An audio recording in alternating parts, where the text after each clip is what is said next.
অপেক্ষা, হ্যাঁ অপেক্ষা। নিকোটিনের দোয়ার আড়ালে ভেতরের পড়ে যাওয়া হৃৎপিণ্ডের আত্মচিৎকারের পরে তাকে আমার করে পাওয়ার অপেক্ষা। কিন্তু না, সে আর ফিরে আসেনি।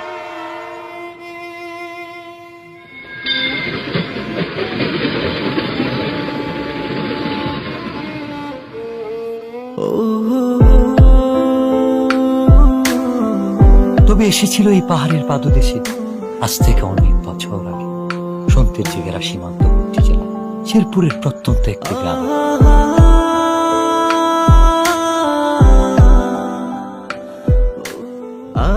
কে এই অতিথি, কে এই কিশোরী, কে এই মায়াবিনী,